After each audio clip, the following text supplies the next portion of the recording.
Hi guys, Ms. Torres here. This is going to be an in-depth look, an explanation to what your audience research can look like for your AC1 portion of all of your BTEC creative media projects. So let's go ahead and dive in. To start off, the things I'm going to be talking about today will be what exactly is audience research and why it matters, elements of what can make up audience data, the how primary and secondary research can look, as well as some tools and techniques. And I'll give you guys a task to do at the end of this that you will be responsible for doing in class when we see you next, because it's the understanding you're watching this before class, obviously. So, in regards to the what and why of why we do our audience research, which is probably the most important, one of the most important pieces, just really fundamental of any kind of, I would say, creative media project that you do for BTEC. So, with our audience research, the purpose of it, what we're trying to do is to find out who our viewers or users are and what they need or want, okay? This is nothing new. This is something we have done in MYP design where you guys were trying to do your user personas, understanding who you're making your movie for, your game for, but now you actually have a real client, so you need to have your real audience. Knowing your audience will help you tailor your content for maximum engagement, which is really important. It'll help you save time by targeting the right people and your resources, and just make sure that every message you send is powerful, it's intentional, it's relevant, it works. You're not wasting time, okay, with things slipping between the cracks. When you're going to think about what makes up your audience, the research that you need to do, there's a bunch of different places and topics and ways you can go about it. So, audience attributes, the way I like to look at a lot of things would be like the who, the what, the why. And if you wanted to organize this in regards to audience research, is demographics are the who. Okay, they would fall under quantitative data where it's measurable objective characteristics that describe your audience. That can include age, gender, location, education level, income level, occupation, grade level that they're in. It could include income sometimes if it falls under that, depending on who your client is and who you're trying to reach. But they're telling you who your audience is. It's very easily measurable. Then you have psychographics, which is the why. And basically, it's those psychological characteristics that really influence how people feel, why they do things, why they think certain things. So things that fall under psychographics would be value systems, interests, attitudes about how they feel about politics, how they feel about Switzerland, how they would feel about AI, right? That falls into that there. Personality traits, how people tend to see themselves, lifestyle choices, and motivations. This is very subjective. This is a huge pool, but depending on what you're making and who your audience is, when you go into the psychographics, then it gives you more insight into why your audience thinks something or why they choose something and make these choices, and you can use that to really inform your decision for your project. You need both. You can't just go into a demographics alone. Obviously, when you think about audience, we just aren't robots that are numbers. It really helps flesh out an idea and helps you create a product that is much more authentic and valuable. So if I was just looking at demographics alone, an example would be my audience is 14 to 17-year-olds living in Switzerland. But then if I add psychographics to that, I would say my audience is 14 to 17-year-olds living in central Switzerland who value self-expression, they're passionate about sports and social lives, and they also feel anxious about their future careers. So it's almost like demographics is like the outline of something, and then psychographics helps fill in the shading, and then you really get a full picture of who your audience is. In regards to secondary versus primary, when you're doing your audience research, primary research is what you're going to gather directly from those potential audience members, as well as your client sometimes. Like your client would fall under that as well. Things that you could do would be surveys and questionnaires. Really, and like some people, you guys have social media. That's a great way to utilize and to get information very quickly from a certain group of people. You could do questionnaires in class, Google Forms. Y'all are very familiar. Just make sure when you're writing your Google Forms, you want to make sure that your questions are really well written, and your forms, you're not doing like form overload where a lot of people are trying to send them, because just blasting something on Power School or Schoology isn't going to do it, y'all. We have interviews, which give you so much information because you can have one-on-one with potential audience members. You can do a small group discussion. And something that's really helpful is record your interviews. Either do an audio or a video recording, but you will find that it can give you a lot of insight. And something that you could do is that if you have trouble transcribing, that is something you can use an AI tool to help you transcribe what the audio was, and it can give you some overviews into that. So just an idea. Observations is one that students don't think about a lot, but you can actually watch how people interact with content. So you could have a few groups of friends be like, I need you to watch this commercial from this client that they have right now. And you can observe how they react to it, what they think, and then you can also then switch into an interview to get some feedback. And it's just a really nice way to get that real-time reaction. And then with user feedback, this happens at the end usually, but also you can use it throughout your process of creation because you can have people look at initial versions of your work.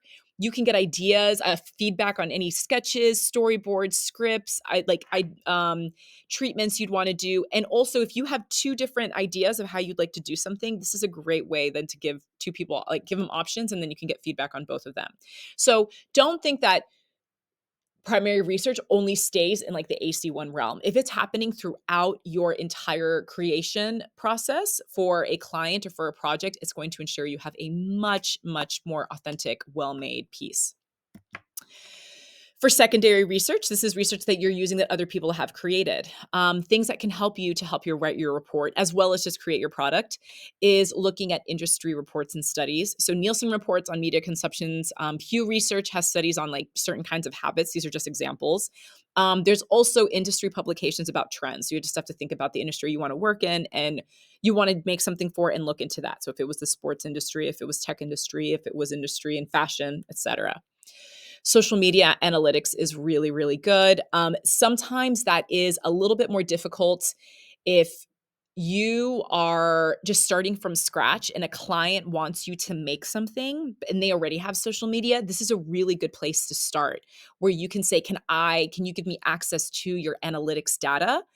And usually they can access that through that account and then you can see what are the trends, what are hashtags that are popular. And then also from there, you can see what is popular on a greater realm, and then you can work with that. YouTube comments, sometimes it can be weird as all the world of comments is, but discussions on a media topic, reviews of similar products, this is actually sometimes where then you can go into places and see what people are saying. You just have to be very discerning and intentional about what you're using and why and who is doing it as well. And then obviously you always have your academic research. Our library here has amazing databases like I talked about in our previous video.